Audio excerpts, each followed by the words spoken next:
Sports is brought to you by All Out Auto Repair, home of the $46 Saskatchewan and $66 Alberta Safety Inspection. Your complete automotive repair. Moses joins us on the desk now with a look at sports, and as promised, we will have highlights of that fantastic game last night. Unbelievable. Over 1,000 were in attendance, and certainly we were there as well. I could not take my eyes off. It was just phenomenal end-to-end action. There was a few brouhahas, certainly, but overall a thrilling matchup. The Lloydminster Bobcats entertained the Camrose Kodiaks at the Civic Centre. This was the first home game in the new year and the first home game in over a month, so the Bobcats faithful were anxious to see the black and orange make a return on home ice. Speaking of making a return, Emmeryn Smashmeyer honored for her performance at the U18s in the Czech Republic, helping Canada to gold. First period, Cats opened the scoring, Travis Wellman stopped, but Kyle Harris, Johnny on the spot, 1-0 Bobcats. Now this one was a chippy affair. Check this out, Jeff Lorenz with a shot to land in Kodiaks. Kodiaks not liking that much, so what does he do? Lays the boom on Lorenz. Scary moment for the Bobcats. Topher Flanagan by the half wall would get creamed from behind by Sam Jardine. That starts some fireworks, and Casey Knight gets into it. Flanagan would eventually get up, albeit slowly. You see him down, but he did eventually get up. He did not return, however. Jardine would get 5 in a game. Bobcats could not capitalize. But the dying seconds of the period, the home side would go up by a pair, courtesy Matthew Marcineau, his 15th, 2-0 after 20. Now in the second period, the Kodiaks come out of hibernation. Joel Johnson's shot gets past Tyler Briggs, but Michael Gartner, huge clearance. Moments later, Josh Smith's shot from the point finds the back of the net this time. Bobcats leads cut in half. Lloydminster striking right back. Lorenz is stopped, but Harris turns and fires far post for his second of the night. And you know what? The bench showing some love. That's what you got to do. 2-goal lead restored. Camrose pulls within one once again. Smith's shot gets done. His second. It's 3-2. Kodiaks would tie it up in the third. Nelson Godori to Kodiaks for his 16th. And moments later, John Lashin with a harmless dump in. And then you got to feel sorry for this guy. Briggs, heartbreaking, my friend. Camrose will take the lead for the first time. But then there'll be some more rough stuff. You'll see here, Ryan Wiest slew-foots John Atkinson. Then after the whistle, Atkinson not having it. So what does he do? Checks him in the head. Another scrapple breakout. Atkinson would get 5 in a game.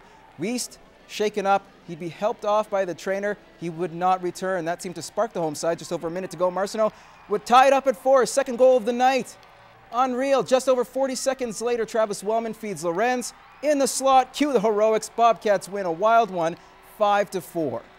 Kyle Harris was the man with 2 goals and 2 assists. Marcineau with 2 goals and an assist himself. Right from puck drop, this contest was physical. Over 150 penalty minutes combined. After the game, head coach Brian Curran had some choice words to say about Atkinson's game misconduct.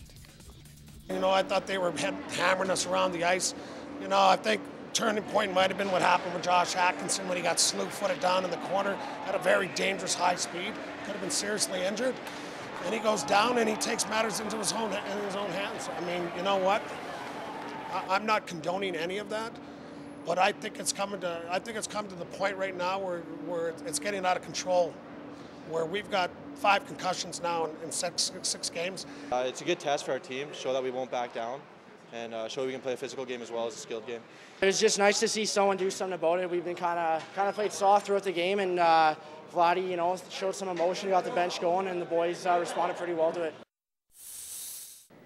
We showed you Mashmeyer showed off that gold medal, honoring the U18 win in the 5-year history between the tournament, or in the tournament. Canada and USF faced off all 5 times. Canada winning 2 out of the 3, and Fort Sask native made 28 saves in the 3-0 shutout. But she had fond memories for the 17-year-old. Absolutely perfect. From just the team I was with, they were awesome, and especially getting that gold medal, it's just the best feeling you could have. And that buzzer went, I was just so excited for it. And that's something I've always wanted since I was little, so it was a big thing for me. And congrats to Mashmeyer, representing the country proudly. You rock. Other games in the AJ saw Bonnyville blow a 2-goal lead and fall to the Sherwood Park Crusaders 3-2 in overtime. Ty Carey and Jordan Krankowski with the goals in the losing effort. Their next game is Saturday versus the Calgary Canucks. Playing in the AJHL is an accomplishment in itself, but doing so as a 16-year-old is a whole other story. Mike Baden caught up with Lloydminster Bobcat Preston Kopeck on this week's edition of Superstar Next Door.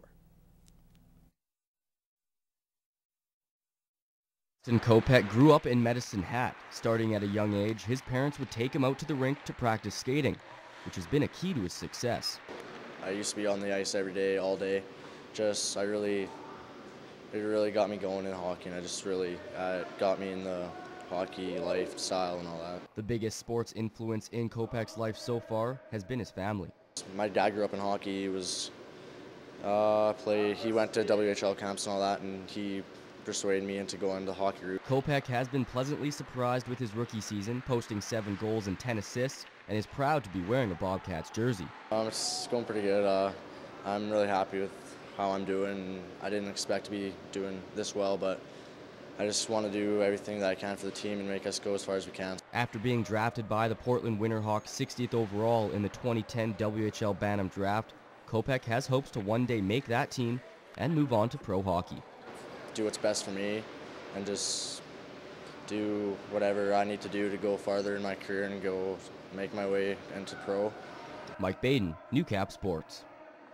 Brought to you by your local BRP dealer. Power Merchants of St. Paul, Norsask of North Battleford, and RecTech Power Products of Lloydminster, your local BRP dealers. 2013 will be a special year for the college as it is their centennial, and what better way to celebrate 100 years than host a prestigious tournament. In 2013 in March, Lakeland College will be the proud host of the CCAA Women's National Volleyball Championship. And with that, all eyes of the college athletic world will be on Lakeland College for the very first time. Having the chance to host a national championship, I mean, we're thrilled beyond belief. I mean, we knew we'd have a shot at it when we put the bid in. We didn't know how much we'd have. We recognize that we're one of the smaller institutions, not only in our conference, but in Canadian colleges. But that didn't hinder their chances. With an athletic program that is on the up and up, it seemed like a perfect fit for Lakeland to host a tournament. But there was one more factor. Our crowd. That was a big part of our bid. We had the support of our conference, and our conference spoke up on our behalf and said consistently Lakeland has a full gym for every game. And that's what the Canadian colleges want. Great crowd and a team that reached new heights with a 4th place finish last year. Head coach Austin Dyer is pleased with the progress and looks forward to a strong campaign.